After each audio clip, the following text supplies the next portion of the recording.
शिमला संसदीय क्षेत्र से भारतीय जनता पार्टी के सांसद सुरेश कश्यप ने जातीय जनगणना का स्वागत किया है। शिमला में पत्रकार वार्ता के दौरान कश्यप ने कहा कि ये एक ऐतिहासिक फैसला है। इससे हर वर्ग का सामाजिक और आर्थिक उत्थान होगा। उन्होंने कहा कि कांग्रेस ने लंबे वक्त से सिर्फ जनता को छलने का काम किया है। वहीं सुरेश कश्यप ने पूर्व प्रधानमंत्री जवाहरलाल नेहरू और इंदिरा गांधी को आरक्षण विरोधी भी करार दिया।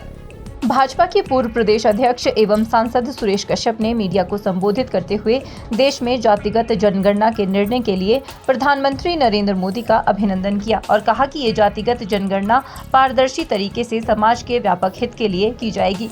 सुरेश कश्यप ने कांग्रेस नेता राहुल गांधी पर करारा हमला बोलते हुए कहा कि सरकार में रहकर कांग्रेस कुछ नहीं करती और विपक्ष में रहकर मांग करती है। आज भी राहुल गांधी श्रेय के लिए झूठ बोल रहे हैं, जबकि 60 वर्षों में कांग्रेस की सरकार ने दलितों, पिछड़ों और शोषितों के लिए कुछ नहीं किया। सुरेश कश्यप ने कहा कि कल का दिन ऐतिहासिक दिन था। प्रधानमंत्री नरेंद्र मोदी के नेतृत्व में राजनीतिक विषयों की कैबिनेट समिति ने ये फैसला किया है। अब जनगणना के साथ जातियों की गणना भी होगी। ये फैसला ऐतिहासिक है। कश्यप ने कहा कि आज कांग्रेस और ईडी गठबंधन के नेताओं में श्रेय लेने की होड़ लगी हुई है। राहुल गांधी को बताना चाहिए कि देश में वर्षों तक कांग्रेस की सरकार होने पर जातिगत जनगणना क्यों नहीं हुई। कांग्रेस के पहले प्रधानमंत्री स्वर्गीय पंडित जवाहरलाल नेहरू ने मुख्यमंत्री को लिखे पत्र में स्पष्ट कहा कि वे जाति के आधार पर आरक्षण के भी समर्थक नहीं है। ये पत्र रिकॉर्ड रूप में मौजूद है। उन्होंने हमेशा जातिगत जनगणना का विरोध किया। उन्होंने कहा कि कांग्रेस ने ही काका कालेलकर की रिपोर्ट भी दबाई थी। पिछले कल एक ऐतिहासिक निर्णय माननीय मोदी जी के नेतृत्व में जो कैबिनेट की राजनीतिक मामलों की समिति है उसने लिया और जिस प्रकार से जातीय जनगणना को लेकर कांग्रेस के नेता और बहुत सारे दूसरे राजनीतिक दल और विशेष रूप से राहुल गांधी इस बात को पार्लियामेंट के अंदर, पार्लियामेंट के बाहर उठाते रहे और कहते थे कि हम जातीय जनगणना करवा कर रहेंगे।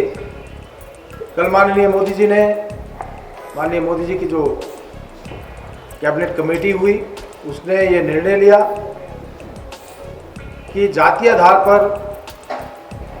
जनगणना करवाई जाएगी ताकि समाज के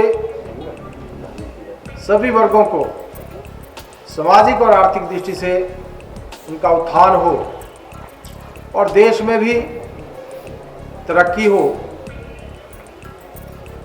मैं कहना चाहता हूं कि कांग्रेस पार्टी के नेता, इंडी गठबंधन के नेता, अनेकों राजनीतिक दल के नेता समय समय पर इसकी मांग उठाते थे, लेकिन कांग्रेस पार्टी जिसने लगभग 70 सालों तक इस देश में शासन किया, लंबे समय तक उनकी सरकार रही, कभी उन्होंने जातीय जनगणना नहीं करवाई। वो केवल राजनीतिक फायदे के लिए इस बात को कहते थे। 1931 में लास्ट टाइम जो है कास्ट सेंसस हुई थी और 2010 में जब मनमोहन सिंह जी देश के प्रधानमंत्री थे,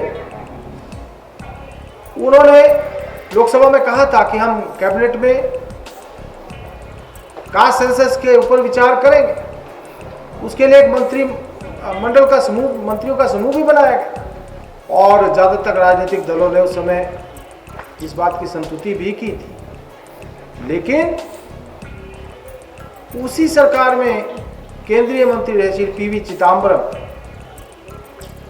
उन्होंने इसका विरोध किया और जातीय जनगणना नहीं हो पाई। 2011 में एक सर्वेक्षण मनमोहन जी के समय में करवाया गया, सोशल इकोनॉमिक कास्ट सेंसस, और उसके आधार पर आज तक अनुसूचित जाति, अनुसूचित जनजाति, इन वर्गों की जनसंख्या का अनुमान लगाया गया है। 2041 से लेकर 2011 तक जब लंबा समय रहा, इस दौरान कांग्रेस पार्टी को कभी इसकी याद नहीं आई इनके अनेकों नेता, पंडित नेहरू से लेकर इंदिरा गांधी, राजीव गांधी और अब राहुल गांधी तक, और मैं ये भी कहना चाहूँगा, चाहे वो नेहरू हों, चाहे इंदिरा जी हों या राजीव गांधी जी हों, ये तो निरंतर आरक्षण का भी विरोध करते रहे। हिमाचल न्यूज 24/7 के लिए शिमला से हरदेव कुमार के साथ सपना शर्मा की रिपोर्ट। आप देख रहे हैं हिमाचल न्यूज 24।